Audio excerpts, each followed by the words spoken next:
Good evening from Scotland, and this is really interesting because this is the Magic Drawing Pad from XP Pen, and this is the Magic Notepad from XP Pen. And if I power that up and bring it into view, we will be able to compare the two. Now, I've been looking at the two together. I think screen-wise, they're quite similar.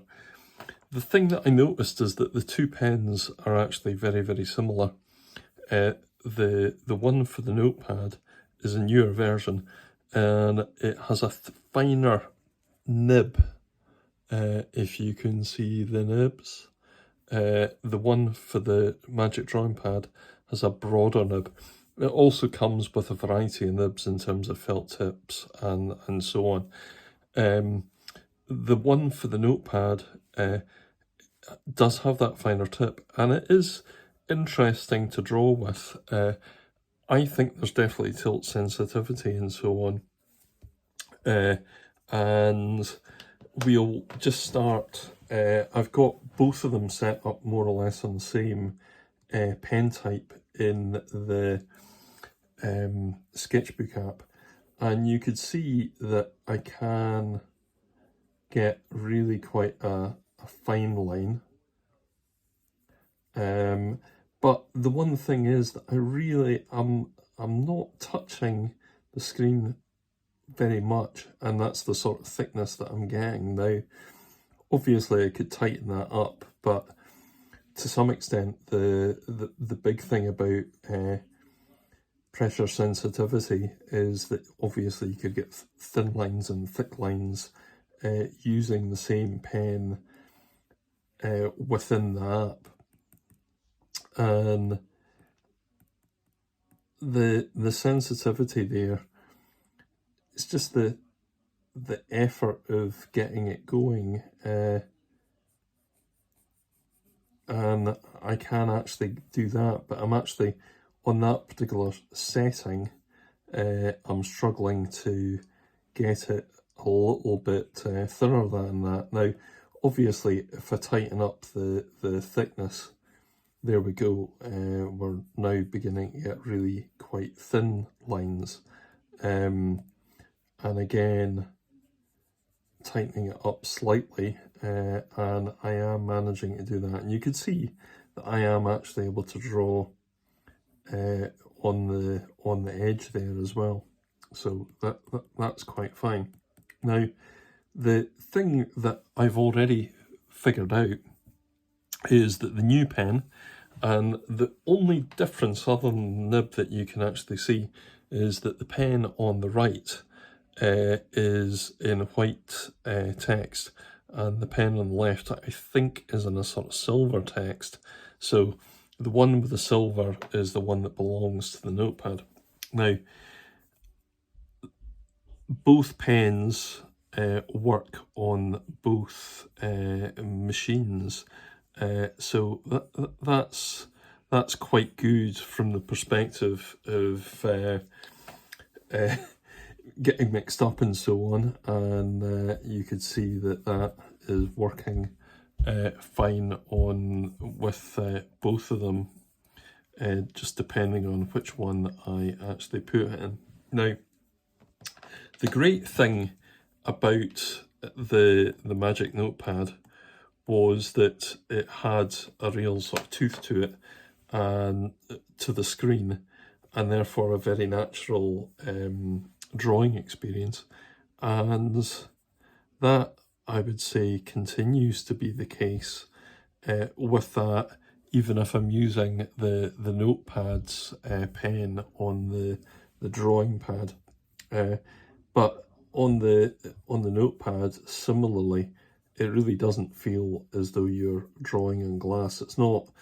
You're not skating across the glass, and that is quite natural, and it's quite unobtrusive. So, you know, that is good, you know. Now, and we'll just go back again. So you can see that both screens, I would say, are sort of similarly bright. Obviously, they've got auto brightness and so on, so I set them at the same level, but quite what they are now, I don't quite know. But I think the big thing, obviously, the big differences between the two are that the Magic drawing pad is just that little bit bigger. You know, it's 12.6 inches from memory, and the Magic Notepad is just that little bit smaller. The Magic drawing pad, although it has a case, you could see the sort of case around the edge, and it's got bumpers and the likes, you know. The one thing about it is that it is actually a really nice device, and you know, do you want to you know, take it out outside and sketch with it? It's maybe just a little bit too nice. Whereas, actually, the thing about the Magic Notepad is that it actually comes with a magnetic case, and you can see that it just sort of flips up there, and there is a holder there for the pencil as well, which when you're actually drawing and you've got it folded back, actually just raises the back of it, actually at quite a similar angle to this device as well. So it just tilts it up towards you. Now, that's fine. The other thing related to that is that the pen sits in that little slot there, and the cover then covers that up. And if I just sort of pull back and struggle with the magnets, I'm just struggling because the camera is quite close, and you could see there that it shuts up. Now, the big thing about that is that I actually find that this is easier to transport around with me. Now, what I have done is I've had this in my backpack that I take to work every day, and I have had it out and about, and I have drawn outside as well. Now, I wouldn't have taken that necessarily out and about to the same extent. I have it out and about. I have demonstrated with it in sketching workshops and so on, but it just feels a little bit precious. And whereas this one, partly because it's got the case, partly because it's just that little bit smaller, and partly because the pen is there and it's magnetic and it's got all of that going on,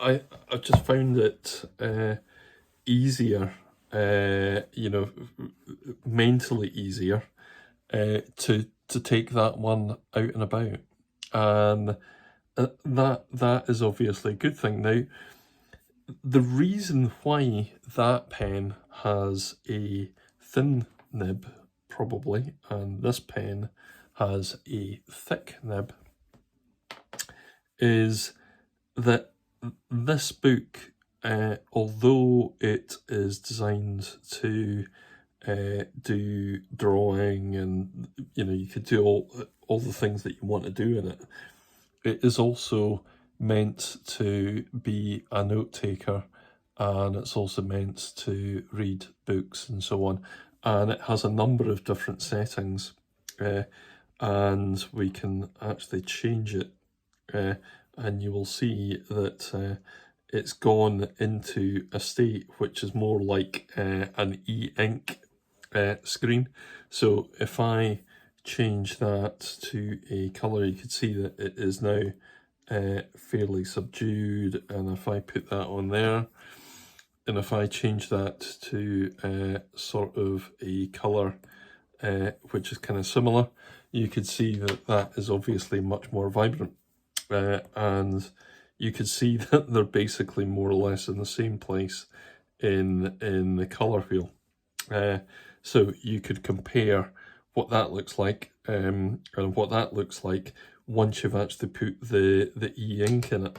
Now, it isn't an e-ink, it's basically an LCD screen emulating an e-ink display.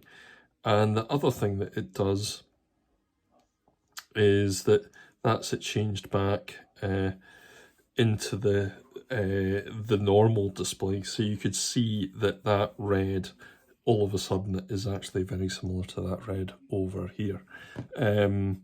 So that works well, but the other part of it is that button there can toggle 3 times, and it goes from the normal display to the e-ink color emulator, and then it goes to e-ink black and white emulator.